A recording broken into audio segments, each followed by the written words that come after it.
Hey, Barefoot Parents, it's Cassie Hutton, and I am here for another week of the Barefoot Faith podcast. Thank you for joining me. Today, I'm going to talk about kind of just what I had to walk myself through before starting homeschool this year. And it just kind of comes back down to perfectionism and always thinking that we have to have everything perfect. Welcome to the Barefoot Faith Podcast, where ferocious faith meets the wild and free spirit within you. I'm your host, Cassie Hutton. I'm here to discuss biblical topics about inner healing and ungodly mindsets within the church. David had a heart after God, Daniel had an excellent spirit, and Caleb had a different spirit in him. These men were chosen by God because they had unconventional faith, and that's what I'm here to encourage you to step into.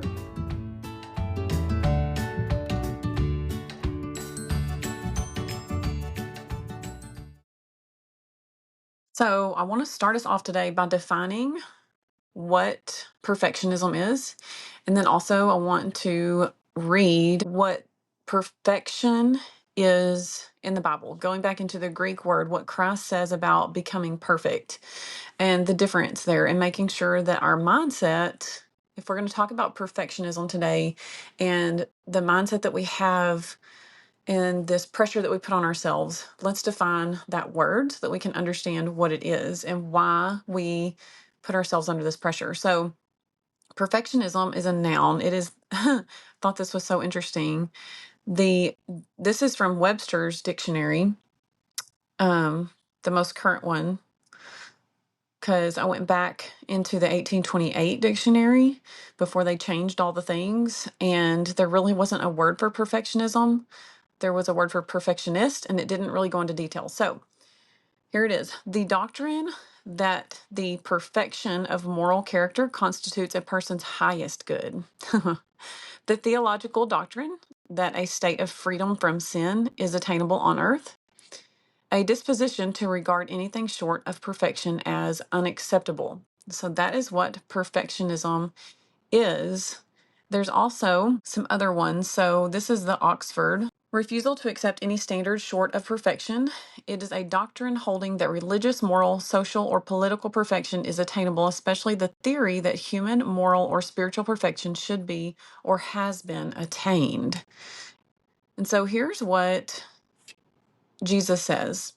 In Matthew 5:48, he tells us that we should be perfect as our Father in heaven is perfect. And so that word perfect in the Bible in Matthew 5:48, it is the Greek word or teleos. Teleos. And so in scripture, it means complete, whole, and fully developed or totally righteous.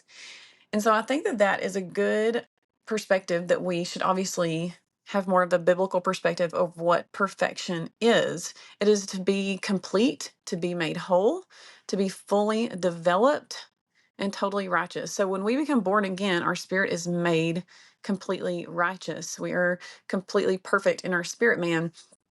And it is our soul that needs to be made whole or to continually be developed. And it's Jesus tells us that our work is done when we come to that fullness. When our mission is complete, there's a fullness, a fulfillment behind what we could call perfection. But I want to share with you what happened a little over a week ago and how I overcame that and how I continually am finding myself able to work through these struggles. It's little struggles, but they will add up if you do not take your thoughts captive, recognize and become self-aware of what's going on, and then put a label on what it is that you're trying to hold yourself accountable to, and is it realistic?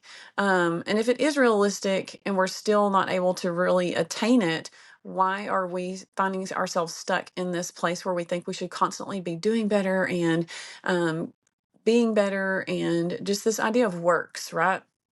And so I want to share with you what happened and how I overcame that last Sunday.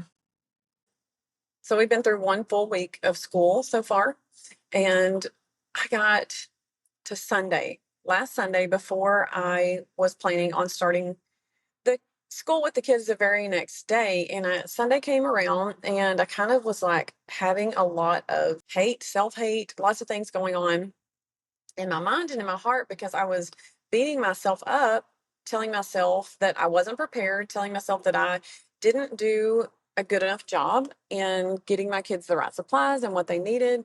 I hadn't even ordered Ellie's book. I hadn't stopped and looked at all the extras that the boys needed for their school year. And so I was having this mind battle, and it didn't last very long. I've learned to talk myself through this. I've learned to now that my health isn't so bad, I don't have a lot of that negativity come in. So just so you know, a lot of that negativity, depression, self-hate can come in, and it's easy to come in whenever you are in a physically depleted and very stressed environment. So reducing your stress, nourishing your body, helping yourself to feel safe, and telling yourself that you're safe is a huge proponent in self-talk and getting yourself through the self-hate. So that morning, I just woke up feeling frustrated at myself. And I quickly just had to tell myself, like, it's okay. You don't have to have all your ducks in a row. We have everything that we need to get started, because we were using this exact same curriculum and doing all the exact same things at the end of last year, back in May, whenever we stopped doing school. So all we're going to do is pick all of that right back up, and it's okay. We can wait an extra week for all the official stuff to come in and have the books so that we can have like physical copies and things. And so I remember like cooking breakfast and going through all of this, and even telling my husband, like, I'm just really experiencing a lot of like negativity in my mind and talking down to myself. I don't quite remember the conversation, but sometimes just voicing that out to someone else, to someone who is going to support you and help you feel safe whenever you begin to experience that negativity, and especially if it's related to perfectionism, and teaching yourself and retraining your brain that we don't always have to operate in perfectionism. And in fact, it becomes kind of this like idol in our life, and something that's a goal that's unattainable, a goal that's unreachable. And so telling myself it's okay to not have all of my ducks in a row. Telling yourself, I'm encouraging you, I'm sharing this testimony to share with you the next time that you find yourself in this place of, I don't have all the right things. I can't do this. Why didn't I think ahead?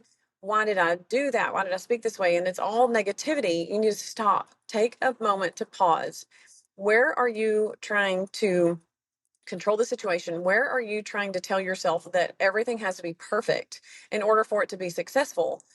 Perfection is not everyone's idea of successful, and it's definitely not God's idea of successful, right? And so talking yourself through that, taking yourself out of the situation for a moment, removing yourself from the situation, putting the situation in your hands, or kind of like birds in the sky, and examining it from a distance, from a bird's eye view. Let's back up. What's going on in this situation? Why? Because it's your body's response to something else going on. And your body's trying to speak to you and tell you something. And so why is the overwhelm there? Why is the stress there? What am I striving for? Why am I outside of God's grace right now? And asking yourself where the root of it's coming from, speaking to yourself and explaining to yourself that, number one, it's okay to not have everything together. Number two, what's the next step that you can take to get to where you want to be? Number three, can you still do what you had planned to do despite not having completely been prepared? Because honestly, my kids didn't even know the difference. And we made it through school perfectly fine that day. And actually, for the entire week, we made it through school just fine without any of those supplies that we needed. And so I hope that encourages you today. This is just a short little snippet and podcast that I wanted to come on here and share with you. I love you all, and I'll see you next week. Thanks for joining me on this week's episode of the Barefoot Faith Podcast. If you're enjoying these episodes, please take a minute to leave me a written review on Apple Podcasts by scrolling all the way down to the bottom of the show, or leave a 5-star review wherever you're listening from. Share the podcast with someone who loves to have deep conversations that feed their soul, and share with me what you learned most at contact@cassiehutton.com. As always, I'll see you on the next week's episode.